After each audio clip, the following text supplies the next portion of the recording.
Halo, sahabat pokok, teman-teman bonsai Indonesia. Jumpa lagi dengan saya Rudi Julianto dalam channel YouTube Pokok Art. Ya, ini saya berhadapan lagi dengan pohon ini.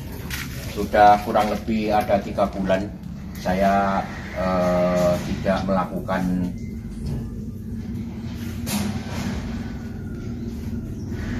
kelanjutan dari proses desain pohon ini. Nah, sekarang sudah saatnya saya ingin kembali merapikan pohon ini untuk melanjutkan prosesnya. Seperti kita tahu bersama, pohon ini sudah pernah saya buat kontennya mulai dari awal. Bahan yang saya dapat dari yang kita dapat dari penjual tanaman hias, pohon ini terbengkelai begitu saja. Kemudian saya coba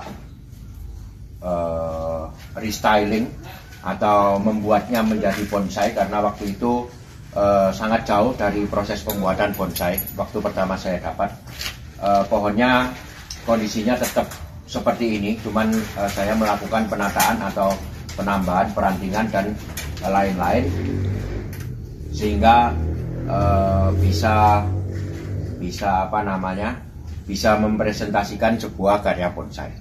Nah, inilah kondisi sekarang setelah kurang lebih 1 tahun sekian bulan ya, pohon ini saya proses. Nanti linknya akan saya share di deskripsi, mungkin ada 2 atau 3 kalau nggak salah. Nanti saya akan share semua, jadi buat yang belum mengenal pohon ini, silakan diikuti kontennya atau videonya dari awal sampai sekarang ini. Kondisinya sudah cukup lumayan, jadi pohonnya sangat subur. Kemudian ada mati ranting di beberapa tempat, ini 1. Ya, ini aja mungkin. Ini mati ranting. Di sini bisa dilihat kemungkinan penyebab kematian ranting ini adalah kondisi yang memang sudah sangat tua di sini. Jadi ini kambiumnya udah terkelupas sampai nah, ini bisa dilihat ya. Ini yang kayu putih ini kambium yang tersisa. Jadi mungkin hanya sedikit sekali sehingga kurang kuat, kalah dengan yang sebelah sini. Ini saya buang saja.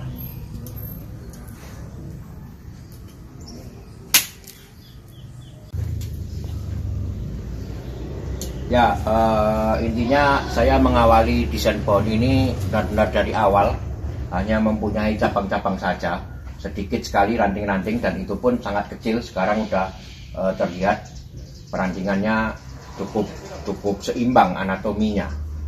Nah, selanjutnya ini adalah penanganan saya yang keempat untuk tetap berfokus, atau concern saya adalah melakukan pemilihan cabang ranting atau tunas-tunas liar yang ada, karena masih diperlukan pada tahap ini melakukan konsentrasi tumbuh.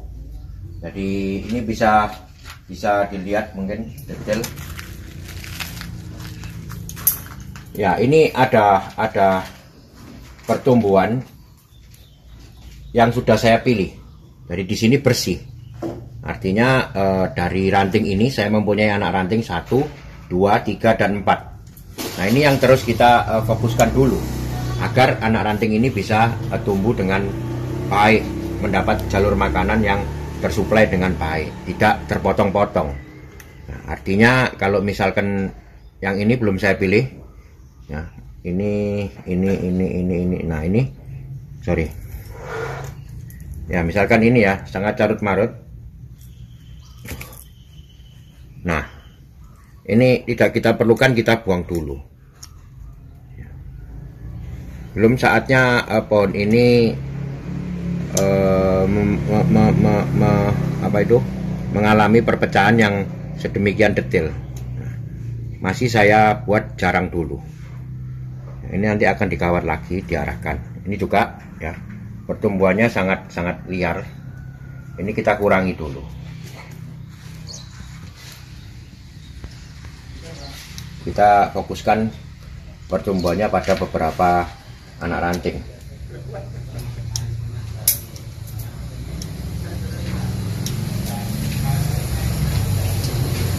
Nah, ini yang akan saya lakukan kepada seluruh bagian dari pohon ini. Ya, bisa dilihat di sini ya, sangat liar. Pertumbuhannya sangat liar. Nah, tetapi apabila ada pertumbuhan yang memang diperlukan, ya seperti ini. Nah, ini saya perlukan untuk menjadi pecahan anak ranting. Saya akan kawat nanti. Akan kita pakai, kita kawat. Nah, yang panjang-panjang ini akan saya pakai. Kebetulan yang pendek-pendek ini tidak terpakai, kita buang dulu. Jadi masih tetap pada jalur menggunakan teknik konsentrasi tumbuh sesuai dengan perpecahan yang sudah ada. Nah, ranting pecah menjadi 3 anak ranting. 3 anak ranting. Nah, ini nanti akan kita kawat ulang. Terutama pertumbuhan yang ada di ketiak daun seperti ketiak yang disebut biasa ketiak daun. Nah, ini yang berada di celah-celah perpecahan rantingnya. Ini kita buang dulu agar makanan, ya ini ya, ini kita buang dulu. Fokusnya jalur makanan kemari. Nanti kita pilih lagi. Oke, kurang lebih seperti itu akan saya lakukan dulu ini. Nanti saya sambil melakukan hal ini akan bercerita tentang apa-apa yang perlu saya sharingkan dari pohon ini.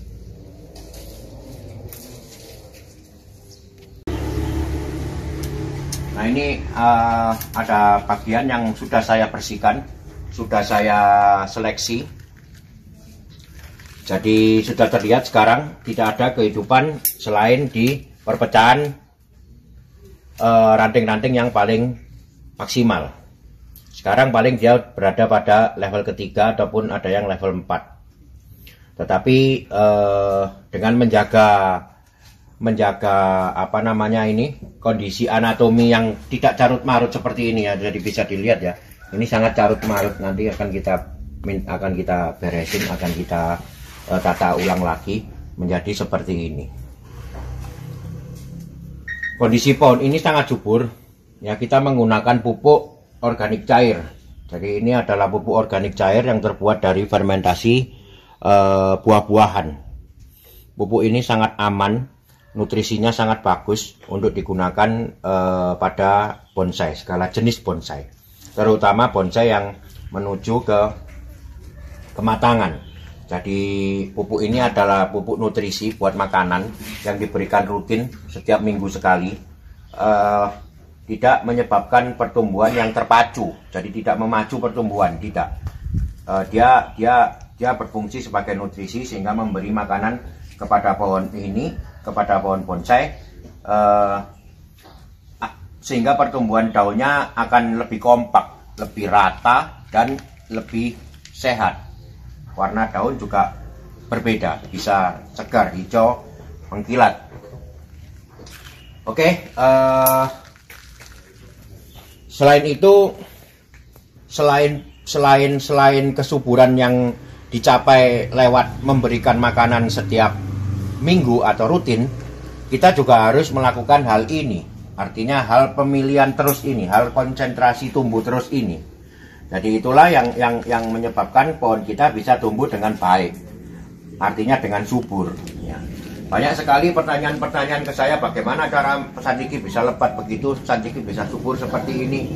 Ya jawabannya sangat kompleks. Apalagi banyak pertanyaan yang ke saya tiba-tiba menanyakan, Pak, santiki saya baru saya beli dari cokelan sekitar 3 bulan, sekarang tumbuh keluar tunas baru, kemudian tunasnya jadi mati lagi, kering-kering, itu solusinya bagaimana?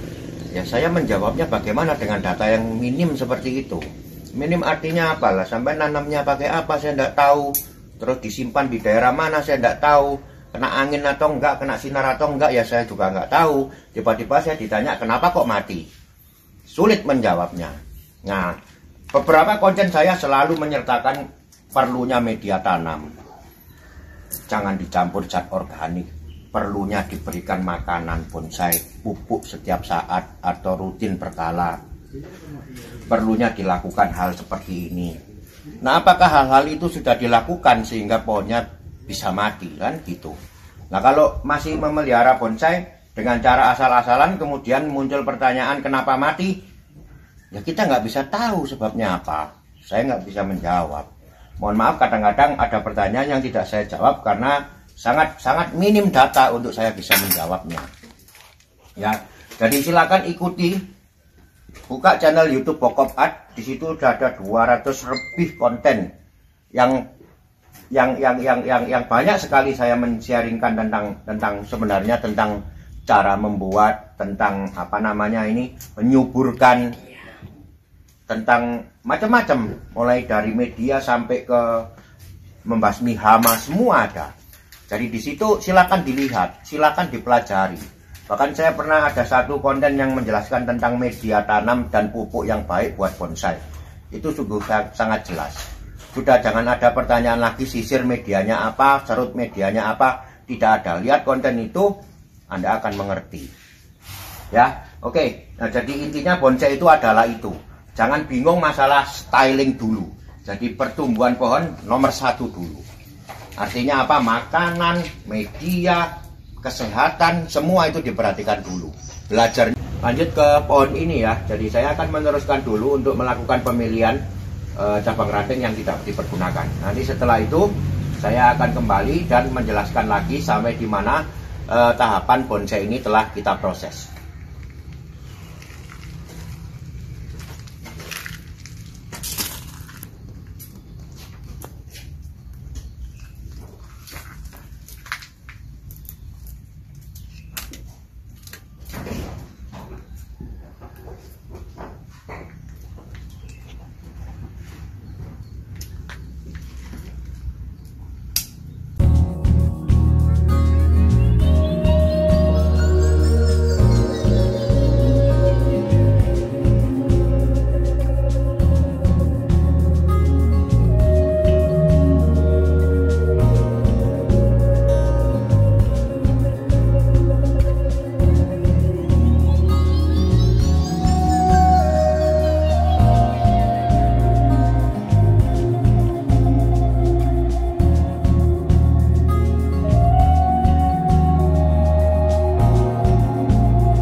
selesai, saya melakukan pemilihan. Yang pertama adalah membuang tunas-tunas yang tumbuh liar, terutama yang berada di sela-sela persimpangan antara ranting ataupun antara anak ranting.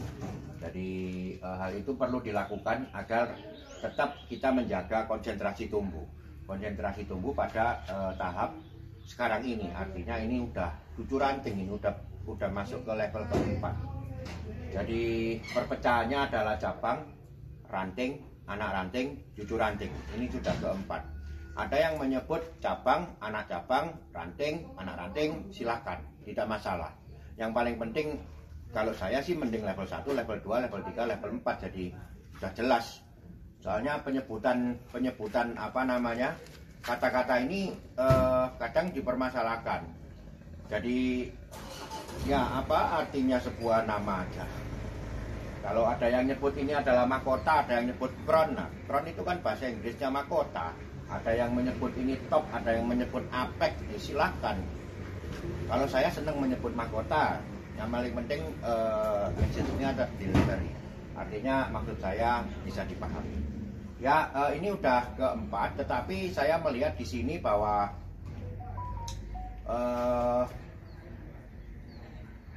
cucu rantingnya ini masih kecil, bisa dilihat ya. Jadi ini masih kecil sekali, masih halus. Ya, semua masih halus. Jadi ini perpecahan yang baru terjadi, sehingga masih hijau, masih kecil-kecil sekali, masih sangat kecil. Maka saya putuskan pada tahap ini hanya untuk membuang tadi hal-hal yang tunas-tunas yang tidak perlu. Kemudian saya mengarahkan anak ranting ataupun cabang yang memang perlu diarahkan ulang. Dan inilah hasilnya sementara. Saya sudah bisa melihat di sini bahwa ini adalah sebuah tahap yang sudah komplit. Artinya saya tidak ada perlu menambah cabang ataupun ranting lagi. Bahkan nantinya mungkin bisa terjadi banyak koreksi untuk pengurangan, sehingga pohonnya lebih terlihat kompak ya.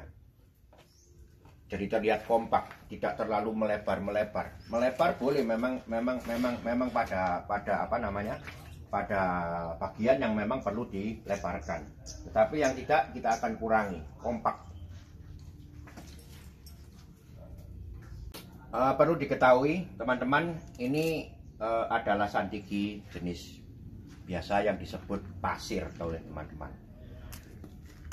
Buat saya santiki tetap santiki. Perkara dia diambil di pasir ataupun di batu, itu nantinya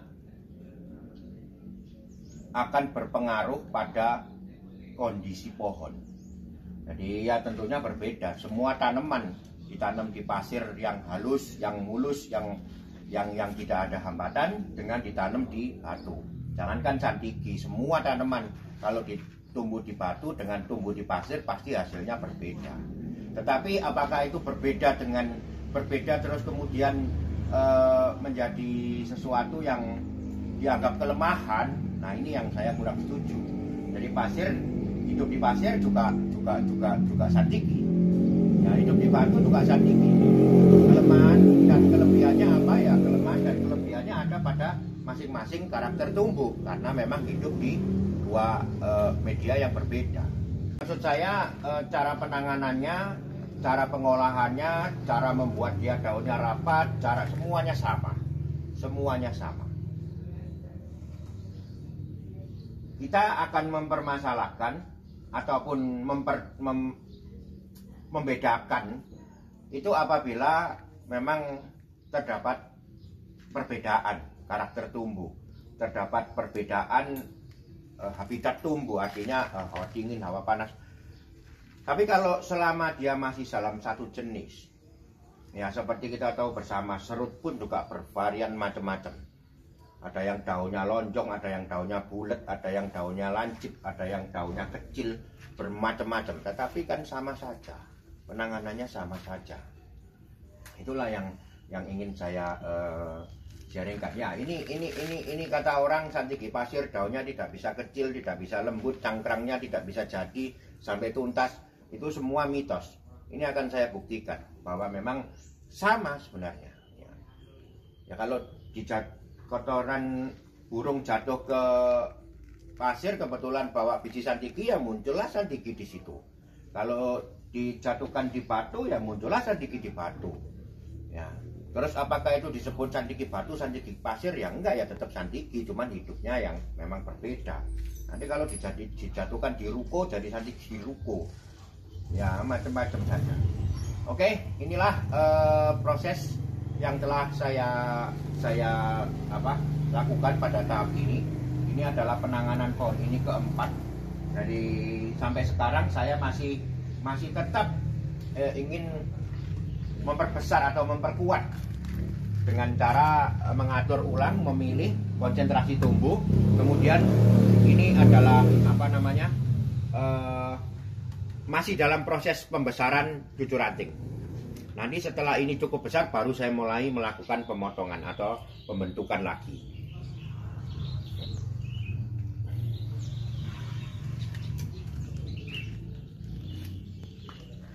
Ya, pesan saya hanya mari kita fokus pada bagaimana cara membuat bonsai. Apapun tujuan teman-teman semua, mau jualan, mau kolektor, mau jadi apapun, mau jadi trainer, mau jadi profesional, apapun, mari kita belajar dulu mengerti tentang bonsai, memahami tentang apa ini sebenarnya karya bonsai, seni bonsai itu apa. Ya, kalau belum udah mempermasalahkan di mana beli kawatnya, belum udah mempermasalahkan ini jenisnya apa, ketinggalan sama yang lain nanti. Ya, terima kasih telah menyimak teman-teman. Semoga ini bermanfaat. Tetap ikuti terus channel YouTube Pokop Art untuk segala info, teknik dan sharing saya membuat bonsai. Tetap semangat, mari kita berkarya. Karya bonsai Indonesia, bonsai tropis, konsepnya pokok. Salam pokok.